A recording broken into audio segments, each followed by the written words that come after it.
خاموشی کے ساتھ پاکستان تحریک انصاف کے اندر ایک بہت بڑی کشمکش جاری ہے۔ آپ کو اس کشمکش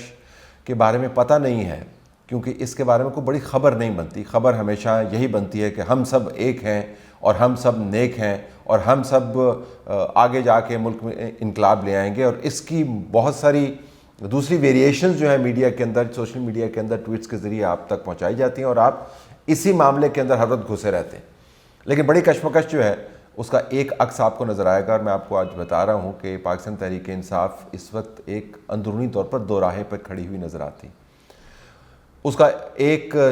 جو ایویڈنس ہے وہ نظر آئے گا آپ کو کہ جب علی ظفر صاحب نے عمران خان کی طرف سے پارٹی کو ہیڈ کرنے والا اہم ترین عہدہ ڈکلائن کر دیا۔ اس کے اوپر ان کا کوئی بیان ہماری نظر سے واضح نہیں گزرا، لیکن خبریں یقیناً ہیں، جس کے مزید شواہد آپ کو ملتے ہیں کہ جب بیرسٹر گوہر کو دوبارہ سے نامینیٹ کر دیا گیا اس پارٹی کو ہیڈ کرنے کے لیے۔ یاد رہے کہ اس سے پہلے بیرسٹر گوہر نے علی ظفر صاحب کو نامینیٹ کیا تھا عمران خان کے بہاف کے اوپر، تو اس کے بعد علی ظفر صاحب کچھ تھوڑے سے حیران نظر آیا، اور پھر انہوں نے آخر میں آ کے طے کیا کہ انہوں نے اس پارٹی کو ہیڈ نہیں کرنا۔ 3 تاریخ کو پاکستان تحریک انصاف کی پارلیمنٹری الیکشن ہوں گے۔ اس مرتبہ انشاءاللہ تعالیٰ چیئرمین شپ کے لیے ہمارے کینڈیڈیٹ علی ظفر صاحب ہوں گے انشاءاللہ تعالیٰ، اور عمر ایوب صاحب ہمارے سیکرٹری جنرل کے لیے کینڈیڈیٹ ہوں گے۔ یہ خان صاحب کا فیصلہ ہے، ہم باقی سارے پارلیمنٹری رول پلے کریں گے انشاءاللہ تعالیٰ، اور علی صاحب کو کامیاب کروائیں گے۔ تو بڑا سوال جو کسی بھی ذہن میں آ سکتا ہے وہ یہ کہ اتنی بڑی جماعت ہے جس کا اتنا نام بن گیا ہے، جس کے اپنے بیان کے مطابق اس نے پاکستان کی تاریخ میں سب سے زیادہ ووٹ لیے ہیں، جو بڑی اپوزیشن کے طور پہ سامنے آئی ہوئی ہے، جس نے تمام اپنی مخالف جماعتوں کو نتھ ڈالی ہوئی ہے، اس جماعت کی قیادت کو علی ظفر صاحب جیسا آدمی کیوں انکار کرے گا؟ یہ کیا ایسی وجہ ہے کہ لیڈران کترا رہے ہیں اپنی ہی جماعت کو لیڈ کرنے کو ایسے وقت میں جب وہ جماعت ان کے اپنے بیان کے مطابق اپنی پیک پر ہے؟ تو ہونا تو یہ چاہیے تھا کہ لائنیں لگی ہونی چاہیے تھی، 1 نہیں 2 نہیں 4 نہیں 8 10 لوگ ہونے چاہیے تھے، اور جو ٹاپ آف دا لسٹ ہے جس کو نامینیٹ کر رہا ہے عمران خان، وہ شخص جو ہے خوشی سے چھلانگیں لگائے اور کہے جی کہ آج آپ نے مجھے نامینیٹ کیا، مجھے تو آپ کو کل یہ پارٹی حوالے کر دینی چاہیے تھی، کل جو گزر گیا۔ ایسا نہیں ہوا، علی ظفر صاحب نے انکار کر دیا۔ جو دوراہا ہے بڑا سمپل ہے۔ علی ظفر صاحب کو پتہ ہے کہ عمران خان اس جماعت کو جس طرف دھکیل رہے ہیں وہ تباہی کا رستہ ہے، وہ ایک مسلسل فساد کا رستہ ہے، وہ ایک مسلسل انارکی کا رستہ ہے، وہ مسلسل احتجاج کا رستہ ہے، وہ مسلسل میں نہ مانوں اور نظام کو پلٹانے کا رستہ ہے، وہ 2013 میں 4 حلقوں کے اوپر احتجاج کا رستہ ہے، وہ سائفر والا رستہ ہے، وہ کانسپریسی والا رستہ ہے، وہ ڈونلڈ لو والا رستہ ہے،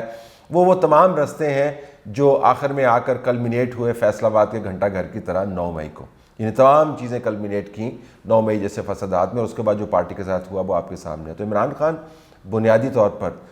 پش کر رہے ہیں جماعت کو ایک ایسے رستے پر جہاں پر تباہی کے علاوہ موجودہ قیادت کو کوئی اور چیز نظر نہیں آتی۔ وہ یہ برڈن لینے کو تیار نہیں ہے، وہ جماعت کی قیادت سے اجتناب برتیں گے، وہ اس کو چھوڑ دیں گے۔ اتنا بڑا موقع اپنا سیاسی قد کاٹ بڑا کرنے کے لیے، اپنے آپ کو معتبر کرنے کے لیے، اپنے آپ کو مرکزیت دینے کے لیے، جو زندگی میں ایک ہی موقع آتا ہے اس کو کھو دیں گے، لیکن اس رستے کے اوپر نہیں چلیں گے، کیونکہ ان کو پتہ کہ اس رستے کے نتائج کیا ہے۔ عمران خان کی جو بہنیں ہیں وہ بھی عمران خان کو آہستہ آہستہ، باہر ان کے بیانات جو بھی ہوں، یہی بتا رہی ہیں کہ ذرا معاملات کو سدھار کی طرف لے کے جائیں۔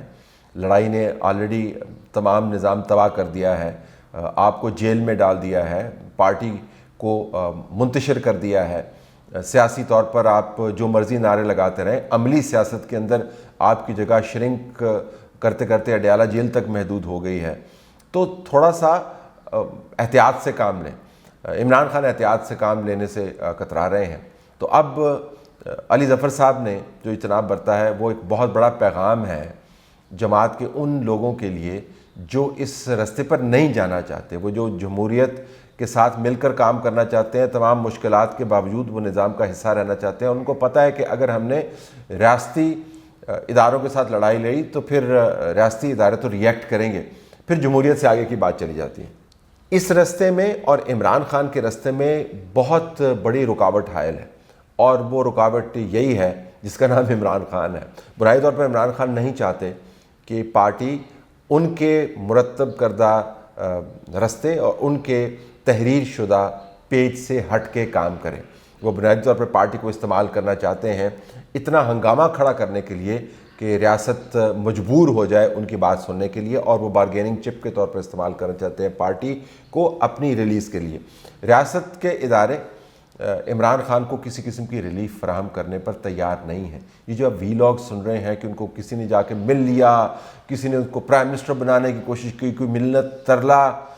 میں آپ کو معلومات کی بنیاد پر بتا سکتا ہوں ایسی کوئی سوچ کہیں پر موجود مجھے سنائی نہیں دی. اگر مجھ سے چھپائی گئی ہے تو عین ممکن ہے. میں کون سا یہ دعویٰ کر رہا ہوں کہ میں تمام ذرائع سے مکمل طور پر جو معلومات ملتی ہیں ان سے اتفاق کرتا ہوں اور مجھے صحیح بات بتاتے ہیں. تو صحافیانہ طور پر ہمیں گنجائش رکھنی چاہیے اس امکان کی کہ کہیں پر آپ کی معلومات غلط ہوں یا نامکمل ہوں. لیکن میں آپ کو بتا سکتا ہوں کہ تمام تر صحافیانہ ذمہ داری نبھاتے ہوئے جو میں نے معلومات اکٹھی کی ہیں, مجھے کہیں پر عمران خان کے اس رویے کی بنیاد پر اسٹیبلشمنٹ میں کہیں لچک نظر نہیں ہے. اور ایک میں بات آپ کو اور بتا دوں, صرف معاملہ عمران خان کا نہیں ہے. عمران خان نے فیصلہ سازی کا جو انداز اپنایا تھا اس کے اندر جو بشرا کا مرکزی کردار تھا, یہ جو آپ کو بتایا جاتا ہے نا کہ بشرا کا کیا تعلق ہے, وہ تو خاتون خانہ ہے, وہ تو برقعے میں لپٹی رہتی ہیں, عبادت گزار ہیں, جو شواہد ہیں اس کے بالکل برعکس ہیں. وہ اہم ترین فیصلوں کے اندر اپنے جو فضول قسم کے جادو ٹونے ہیں ان کے ٹول استعمال کر کے فیصلوں کی نوعیت تبدیل کرتی تھیں. وہ فائلوں کے اوپر سائن کروانے سے پہلے اپنے موکلوں سے باقاعدہ رابطہ کرتی ہوتی تھی, اور بڑے بڑے فیصلے, بڑی بڑی اپائنٹمنٹس کے, میں صرف فوجی اپائنٹمنٹس کی بات نہیں کر رہا ہوں, میں ٹرانسفرز کی بات کر رہا ہوں, پوسٹنگز کی بات کر رہا ہوں, ان تمام معاملات کے اندر اپنا نام نہاد جادو ٹونا یا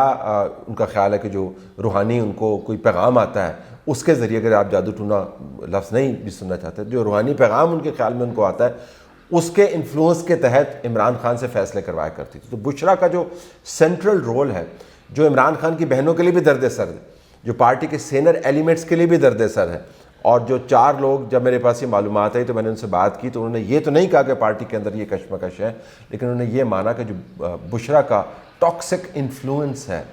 اس نے پارٹی کے لیے بہت خرابی پیدا کی ہے. اب عمران خان بشرا کو نہیں چھوڑ سکتے یا چھوڑنا چاہتے نہیں ہیں, بشرا عمران خان کو ظاہر ہے چھوڑنا نہیں چاہتی ہیں. دونوں آپس میں جڑے ہوئے ہیں اور دونوں کا مفاد اس بات سے منسلک ہے کہ کس طریقے سے پارٹی کو استعمال کیا جائے, اس کی الیکٹرل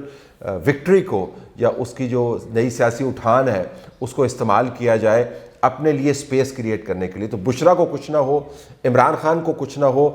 پارٹی بنیادی طور پر ایک سیکریفیشل لیمب کے طور پر استعمال کی جا رہی ہے, قربانی کا بکرا اس کو بنایا جا رہا ہے. علی ظفر جیسے لوگوں کو اگر مکمل تصویر ان کے سامنے نہیں بھی ہے تو ان کو اتنا پتہ ہے کہ یہ کام کرنے کا نہیں ہے, اس کا نتیجہ برا ہی نکلے گا. تو اس وقت عمران خان کی بہنوں سمیت جو سینئر ایلیمنٹس ہیں پی ٹی آئی کے, وہ دعا گو ہیں اور ایک طرح سے پیغام بھی بھجوا رہے ہیں عمران خان کو کہ اس راستے پر نہیں جائیں. پہلے آپ اس راستے کے اوپر گئے تھے تو برے طریقے سے پٹے تھے, دوبارہ اس کے اوپر جائیں گے تو مزید پٹیں گے. کیا ریاست عمران خان اگر اپنا راستہ تبدیل کرتا ہے تو عمران خان کو کنسیشن دینے پر راضی ہو جائے گی؟ میرے پاس جو موجودہ معلومات ہیں اس کے مطابق عمران خان کی گنجائش کنسیشن کی حد تک 0 ہے. پارٹی کے لیے جو آپشن ہے وہ بڑی کلیئر ہے کہ کے پی کے اندر آپ کی حکومت موجود ہے, آپ کے پی میں حکومت بنائیں, اس کو چلائیں, مرکز کے اندر آپ احتجاج کریں جو آپ کا حق بنتا ہے, نظام کو ڈسرپٹ نہیں کریں, اور سڑکوں کے اوپر آنے کا اور احتجاج کرنے کا تو آپ سوچیں ہی نہ. اس وجہ سے آپ نے دیکھا ہوگا کہ جب انہوں نے کہا تھا کہ ہم نے پاکستان بھر میں دھرنے کرنے اور احتجاج کرنے ہیں تو کیسے وہ فزل آؤٹ ہوا تھا, آپ کو اس کی کوئی خبر نہیں سنائی دی گئی, حالانکہ بہت بڑے پیمانے پر احتجاج انہوں نے کرنے کا دعویٰ کیا. تو کہیں پر احتجاج نہ ہوتے ہوئے آپ کو نظر آتا ہے کہ پارٹی کہہ رہی ہے کہ عمران خان صاحب اس راستے پہ نہیں چلنا چاہیے. لیکن مجھے لگتا ہے کہ عمران خان کسی طور نہیں چاہیں گے کہ پارٹی جمہوریت کے نظام کے اندر رہ کر کام کرے. وہ چاہیں گے کہ پارٹی نظام کو ڈسرپٹ کرے, کیونکہ عمران خان ڈسرپشن سے مستفید ہونا چاہتے ہیں. بشرا اور عمران دونوں نے مل کر پارٹی کو دوبارہ سے ایک ایسی پریشانی میں ڈال دیا ہے کہ جہاں سے نکلنا اس پارٹی کے لیے بہت مشکل ہے. بیسٹ گوہر صاحب, گڈ لک ٹو ہم. ان کا خیال ہے کہ وہ یہ دونوں رستوں کے درمیان کوئی رستہ نکال لیں گے، لیکن لگتا نہیں ہے۔ یا آپ کو عمران خان کے رستے پر چلنا ہوگا جو ڈسرپشن کا، احتجاج کا، مکمل طور پر نظام کو تباہ کرنے کا رستہ ہے، اور دوسرا رستہ وہ ہے کہ نظام کے اندر رہ کے کام کریں۔ دونوں طرف سے جو ٹینشن ہے وہ بیرسٹر گوہر صاحب کو برداشت کرنی ہوگی، اور ساتھ ساتھ ان کو یہ بھی دیکھنا ہوگا کہ کے پی کے اندر جو حکومت بن رہی ہے اس کا وزن وہ کیسے اٹھائیں گے۔ تو یہ اندر کشمکش کی کہانی ہے جو آپ کو ذہن میں رکھنا چاہیے۔ جو سامنے آپ کے بڑے بڑے نعرے لگ رہے ہیں ان کو آپ سنتے رہیں، لیکن یہ جانتے رہیں کہ پارٹی کے اندر کے حالات اتنے سادہ نہیں ہیں جتنے آپ کو بتائے جاتے ہیں۔